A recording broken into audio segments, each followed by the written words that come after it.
And what we're going to do first of all is I'm just going to update you guys on how my midweek teams are doing. So you can see here, this is the game week 378. So my midweek teams, I didn't have many to be fair. So I had a cap 240 team, and then I had a cap 220 team, and then the rest of them were academy teams basically. So teams in training. But you can see here for our cap 240, which is our threshold team, we're currently in line to win a card award, but we're not going to cling on to it because we've only got 254 points, which is not enough really to win a card award. But that's not what we were playing cap 240 for. We were basically entering a team into threshold so we could try to hit the 250 points and then earn $5 from the game week. And we done it, guys. We done it, which is, I'm so happy about this. I said on Monday when we were, on Monday and Tuesday, when we were building for the midweek, I said, guys, we're going to struggle to have any decent result in the midweek. And it looks really sketchy that we could even get across the line for 250 points. And we've done it. And this is the team that allowed us to do it. So we got 254.82 points. And Miyama Yildirim's a backup goalkeeper, but he was given a run in the team for the last game of the season. And we thought that he had an outside chance to do it. We took the risk by putting him in, because if he hadn't played, then we would not have been able to hit threshold here based on everyone else's scoring.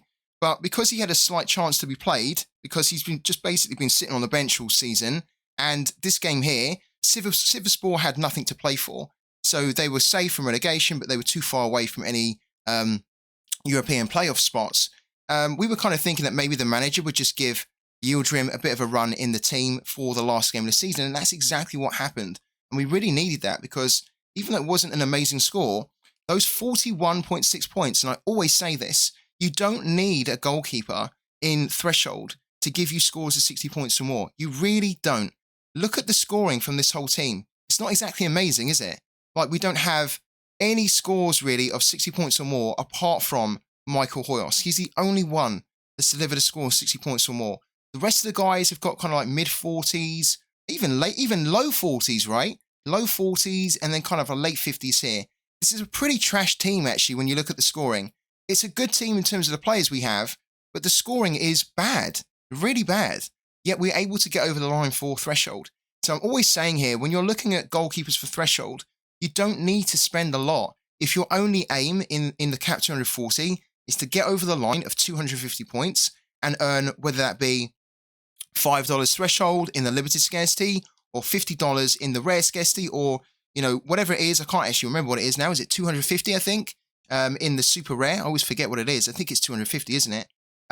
Then you don't need a goalkeeper that gives you like 60 points or more. You really don't. You just need a goalkeeper that starts.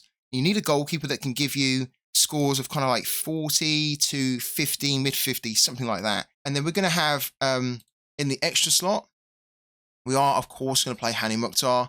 We're not even going to look into the stats for Hani Mukhtar, guys. Hani Mukhtar is just going to play every single game. Now, he doesn't do that well away from home, Hani Mukhtar. He doesn't do that good. His scoring's pretty good, L5, L15, L40. But when you consider, and again, he's very similar to Droizy. This scoring's crazy good, right? It looks amazing. But then when you filter it and you look at his home performances, right? That's his home performances over the past year. 72.6, a decisive score average of 59.5, AA of 13, right? At home, he loves playing at home. He scores for fun at home. When you compare his scoring away from home, though, it's a totally different story. Look, totally different story. 55.3 average, right? So it drops by about 20. His decisive score average drops significantly. His attacking output all around just massively drops. Then he starts to get loads more scores of this, right? Trash scores of like 20, 30, 30 to 40, 40 to 50. And then again, if you compare it to his home form, it doesn't drop below 40, and most of his scores are 60 points or more. So complete difference between home and away. Now, we are captaining him at the moment, Hani Mukhtar, and I'm not sure whether we want to do that, to be absolutely honest with you. He did deliver recently. This is his recent away form. He has delivered some great scores, right? So when you compare his overall away form over the past year, it's been a little bit hit and miss, right? Over the last 5 games, he's actually delivered 4 scores of 60 points or more. He's delivered what's that? 3, 5, 7. He's delivered 7. Is that 7? That's 6, isn't it? 2, 3. Yeah, he's delivered 6, sorry. 6 decisives over the past 5 games. So we probably have a good chance to get a good score out of him by captaining him. So we have him as the captain right now. And based on his form at the moment, especially away from home, we could probably get away with captaining him. So I don't think it's like a big like warning sign that we should not be captaining him. We probably could leave the captaincy on him. If we look at home and away, this is his overall record at the moment. Look, he's been on fire recently. What's that? 1, 2, 3, 4, 5, 6, 7, 8, 9, 10. Oh my God. Over the past 10 games, there's only been 2 games where he's not delivered a score of 60 points or more. So, in Pookie, we've been added as a rival, which is pretty cool. If you don't know what Pookie is, it's a Web3 sports prediction game. And it's absolutely fantastic. It's really good fun. It's a place where you are buying these Pokeballs or collecting these Pokeballs and then using these Pokeballs to then play and enter these leagues where you can then predict the scores for the games that are happening in those leagues. And when you predict scores, you get points based on how accurate you are with your score predictions. And the more accurate you are with your predictions, the higher that you can rank in a leaderboard. And if you finish in the top 50% of a leaderboard in the pro leagues here, not the free-to-play, but in the pro leagues, which are the leagues where you need to have a Pokeball, which is that digital collectible NFT, then you are able to earn some Matic, which is the cryptocurrency, basically. And so far, I've been playing Pookie for the past month. I've only got one Pokeball, one proper Pokeball anyway. So we have 2 rookie balls here, which you get to play in the free-to-play amateur division. Oh, it's not really the amateur division, it's more like the free-to-play basic league. If you use my link, then you'll be able to get these Pokeballs, and you will be able to find the link in the chat right now. So I'm just going to post a link for you there. There you go, guys. The link's in the chat. But this ball here, this is the Pokeball, the common Pokeball, which is the lowest scarcity Pokeball that you can buy in the game.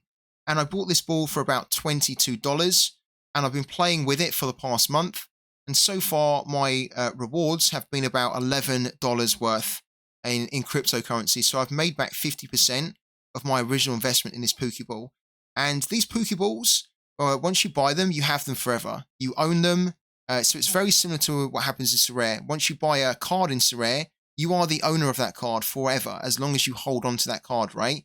It exists on the blockchain, so you have the proof of identity and ownership. And this Pokeball allows me to enter the pro leagues for my lifetime, basically. It's lifetime access to be able to play and predict in these leagues. The free-to-play is also available, of course. So when you get started on Pookie, you can play in the free-to-play here. It doesn't cost you anything at all to play in the basic league. You get a 1 rookie ball to begin with, and then once you then level up your Pokeball, you'll then unlock the 2nd rookie Pokeball when you use that link. And you can start to predict in these match days here. You can see actually that I've had a couple of completed match days here, right? So April the 28th to May the 2nd, that was my first ever attempt in the free-to-play league. And I finished 588th out of 2,195. And it's really tough because you do need to finish in the top 5 positions. So I'm just going to show you the leaderboard here for the rewards. You need to basically finish in the top 5 positions to win a common Pokeball, which is one of those NFTs that then allows you to enter the pro leagues. And there was 2,195. So again, it's very similar to the amateurs that you have on the amateur leagues in Sorare. It's one of those leagues where it's there to show you how to play. It's probably not one of the leagues that you need to focus on to try and like win the common Pokeballs, right? There we go. This is one of our first common Pokeballs that we picked up here today, which we're happy with, right? So this is Hurricane for sure, which is good. Now what we've got to look at here is our other Pokeballs. So Let's have a look at this orange one, right? I hope one of these is an MLS ball, guys. I hope it is. Let's have a little look. What's the orange one? The orange one is a Brazilian league. Oh, this ball looks so sick, by the way. I love this ball. So we've got the Brazilian league, and we've got Coiba. Okay, so that's pretty cool. We've got a big boost on our home and a big boost on our over 2.5. Under 2.5, look at that. Under 2.5 is 4%. So we could boost this up if we wanted to, but I think because it started so low, I'm kind of reluctant to start putting in points here to build up a stat that's already starting quite low. Probably we need to go harder here on the home, right? We've already got an over 2.5 ball, so I don't think we need to be boosting this really anymore. But I think we can boost the home here at 12%. Yeah, a bit of a rough team, isn't it, I think? They're not so good, are they, really? Not really, Coiba. I don't mind that we've got the Brazilian League. I like that. And I quite like that we get a colourful ball here for a very colourful nation and a very vibrant league like Brazil. But yeah, Coiba's not the best. So we'll make it work. I think we will just go hard on the home here. Because I did say that I want to have a Pokeball where I get like a huge home boost on. So this is probably going to be the one, unless we check this one, because this is our rare, guys. So these three here are our common Pokeballs, right? Which are our lowest scarcity NFT digital collectible Pokeballs, basically. We have two rookies, but these are not existing on the blockchain. These are almost like the common cards, right, in Sorare. Now what we have here is we have a rare. So this is the highest scarcity Pokeball that we have in our Pokeball collection. And this is effectively like a rare in Sorare. So these are kind of the commons, almost like the limiteds. And then the rare is like a rare. Let's jump into this and let's see what club and league we've got. Oh, we got the Brazilian league again. We didn't get the MLS. We got two Brazilian leagues, guys. And we got, oh, wow, Curitiba? Oh, no. I really wanted to see if we could get an MLS one. Yeah, that's a rough one, that, isn't it? Now, what you'll see, guys, is that the starting attributes are way higher here because it's a rare Pokeball. So if we bring up the two, actually, so you can compare them, let's bring up another Poke tab here. So you can compare the starting stats for the rare and then for the common, right? Let's just bring up this one here because this is also the Brazilian League, right? Let's bring the two together. So you can see here, this was the common Brazilian League Pokeball that I have. And we have attributes of kind of 12, 8, 6, 13, 4, and 7, right? Because this is a common Pokeball. The rare Pokeball is obviously a higher scarcity. And our starting attributes are way higher. So it now means that like we have higher max levels and we have a higher starting base on our prediction boost points. So it's not great, I don't think, that we get this team, because we really wanted to get an MLS team, really, for our rare Pokeball. However, our starting stats for home, our starting for over 2.5, and our starting for correct score are pretty good. So maybe what I do here is that I make this my correct score Pokeball. I think that's probably what I do. Because if I can like really ramp up the correct score for the rare, then it means that like when I play this and then we get a correct score, it's not only going to give me bigger points boosts anyway, because it's my only rare Pokeball. It then means that like if I then nail a correct score on a rare Pokeball, then I will get a mammoth score. So I think that's definitely what I'm going to do, guys. I'm going to start to boost the correct score on this Pokeball and make this really high. And then, yeah, I don't think we'll probably play this in the Brazilian League. Or, I mean, we could if we wanted to, right? But, yeah, I'm not really fancying that team.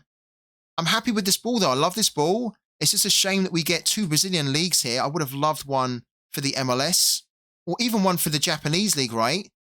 Because if we just take it back here, we didn't get a Japanese league Pokeball. As in, like, we didn't get one with a Japanese club or nation or league attached to it. Now, we can use our Pokeballs wherever, right? That's the thing. We can use them wherever. So the Brazilian Pokeballs that we've got, we don't have to play them in the Brazilian League. We can play them wherever. But if we play them in the Brazilian League, we're going to be getting additional boost to our scoring because they have Brazilian teams and the league attached to them. It's kind of why we wanted to get an MLS one, right? So we could then play a Pokeball in the MLS, which is kind of what I want to really focus on over the summer, and then get additional boosts by having an MLS ball. We do get an Argentinian ball, which is cool. So we will be playing in the Argentinian league with that ball quite a bit. But yeah, I really wanted to get an MLS one. How do you guys think we done? Do you think we done okay there? Let's bring up our Pokeballs. How do you think we done? I like the look of our Pokeballs. As a recap here, guys, the 3 winners were Kieran Shaw 93, who wins Tema Matsuda, number 46 Smele, who wins Mark Carbo, and then number 10 Pangelino, who wins Nathan De Medina. Well done to the 3 winners. Do not worry, guys, if you did not win a card. We're going to be doing more live stream giveaways, most likely on the next live stream. Well, actually, that's not true, because the next live stream is tonight, and we don't do giveaways on the evening streams anymore. We just do them on the day stream. So look out for the next stream tomorrow in the day, and then if we have another giveaway activated, we can do. Guys, thank you so much for here for today.